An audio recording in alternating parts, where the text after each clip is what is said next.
book was written by John Steinbeck in 1937. Steinbeck was born in 1902 in Salinas, California, which became the setting for several of his novels, including Of Mice and Men. As a teenager, he spent several summers working as a hired hand on neighboring ranches. This is where he gained his knowledge of rural California and its people, and where he became inspired to write about them. As previously mentioned, the book was written in 1937.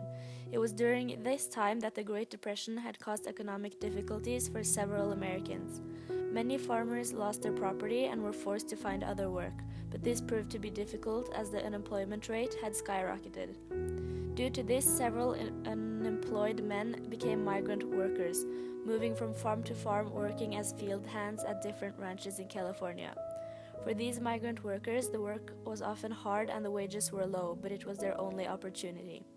The current events during the 30s had great importance for the book, as this is what inspired Steinbeck to write the novel. The book is about two migrant workers, George Milton and his simple-minded friend Lenny Small. They are drifters following wherever work leads them. They arrive in California's Salina Valley and are due to start work at a ranch. If they can manage to stay out of trouble, George promises Lenny that one day they can buy their own piece of land, farm it, and much to Lenny's delight, keep rabbits. George is a small, dark man with sharp, strong features. Lenny, his companion, is his opposite, a giant of a man with a shapeless face. Throughout the book, it becomes clear that Lenny has a mild mental disability. Lenny is deeply devoted to George and dependent upon him for protection and guidance. Because of this, George frequently complains that his life would be easier without having to care for Lenny. But if you read between the lines, you can sense that their friendship and devotion is mutual. Even though the dream of owning a farm is also mutual, Lenny is a victim to his own strength. He is kind-hearted and childlike, but is seen by others as a threat. Lenny finds it impossible to control his emotions. George and Lenny had to flee from their last job because Lenny was accused of rape for touching a woman's dress. As they start work at the farm, they meet Candy, a handyman with a missing hand and an ancient dog. He offers to put in his life savings if he too can join their dream in buying a farm. They also get to know Curly, the boss's son, who is far from nice. He has a wife who's very possessive of, and he treats anyone talking to her or coming near her with jealous suspicion. Lenny is instantly attracted to Curly's wife. George, sensing this could mean trouble, warns Lenny to keep away from her. Slim is one of the few people that holds great authority on the ranch. He often comments on the rarity of the friendship between Lenny and George. Slim agrees to give Lenny one of his puppies and one to Candy so they could kill his ancient dog. Candy gives in and lets him kill his old dog and gets a puppy. Curly, the angry boss's son, manages to pick a fight with Lenny, and in doing so, Lenny accidentally crushed Curly's hand. Not wanting anyone to know Lenny beat him, he told everyone that it was an accident. Lenny is upset and goes in the barn with his puppy. He accidentally kills his puppy as Curly's wife comes inside. She offers him to touch her hair, and Lenny accidentally then snaps her neck. Lenny then hides in the meeting place George had told Lenny to go to if anyone should get in trouble. George tells Lenny the story of how they someday will buy a farm and shoots Lenny in the back of the head. Lenny. Lenny is one of the main characters in Of Mice and Men. He is the least dynamic character.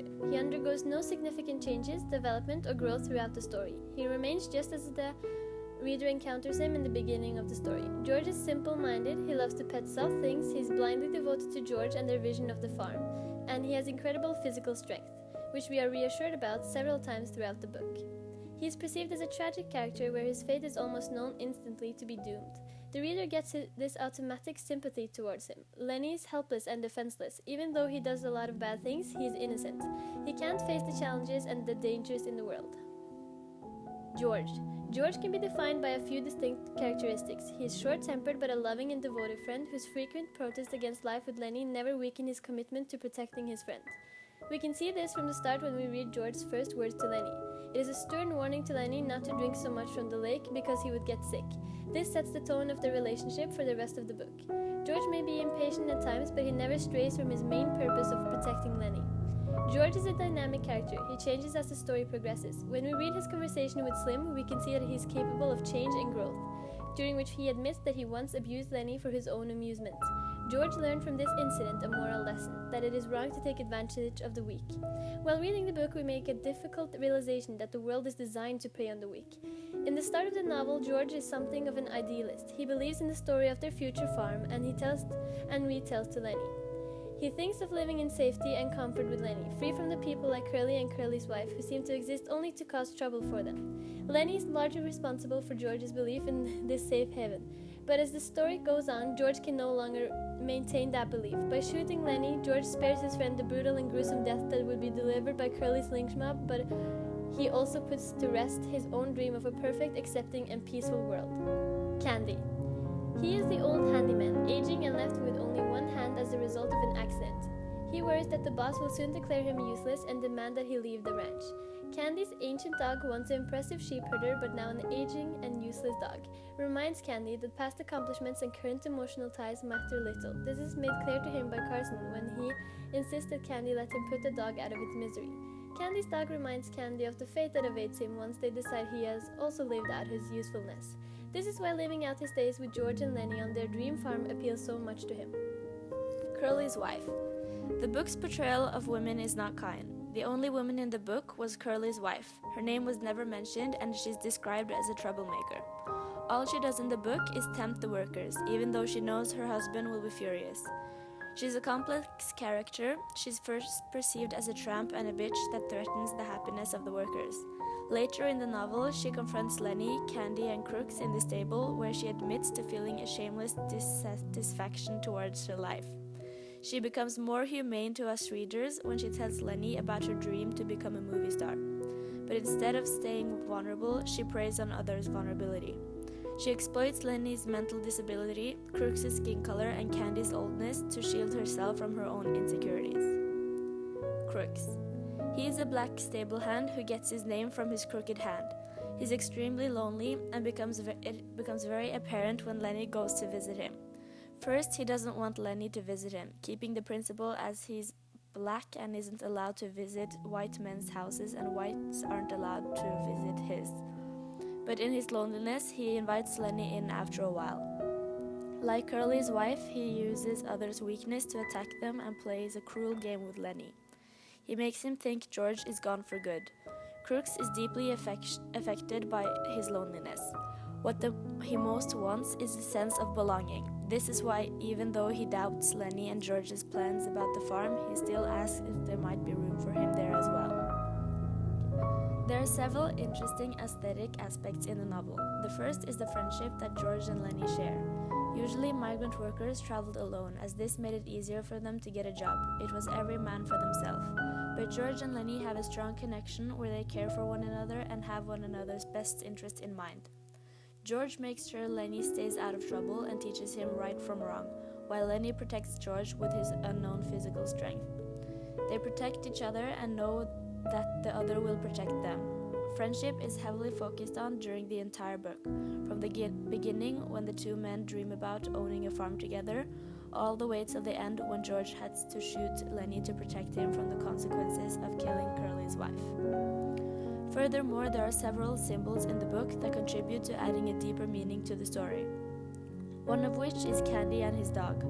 Candy, the old handyman with only one hand, worries that his boss soon will declare him as useless and demand that he leaves the ranch.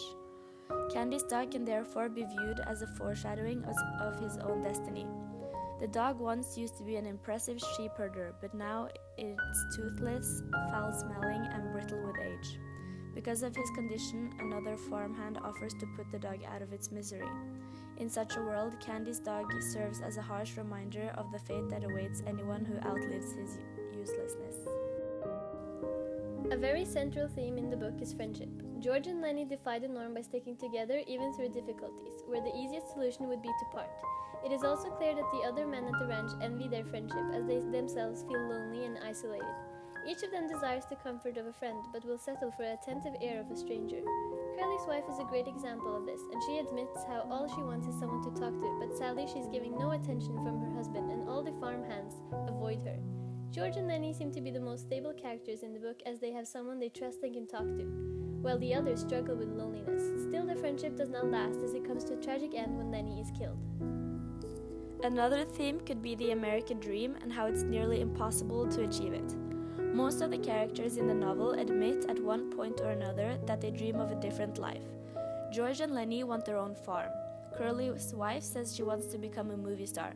Crooks dreams of hoeing a patch of garden on George and Lenny's farm, and Candy also wants to participate in owning a farm with George and Lenny. What makes all of these dreams typical American is that the dreamers wish for pure happiness and the freedom to follow their own desires. Especially George and Lenny's dream of owning a farm and sustaining themselves represents a typical American ideal. As the book progresses, it also sadly proves that the bitter but realistic Crooks is right.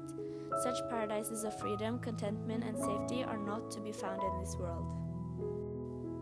We Think of Mice and Men is definitely worth reading. It's not a very long book, but it stirs up a lot of emotions. In the short amount of pages that the book consists of, Steinbeck manages to involve the reader and convey several motives, themes, and symbols, such as the importance of friendship, the portrayal of women, and last but not least, the love George and Lenny have for one another.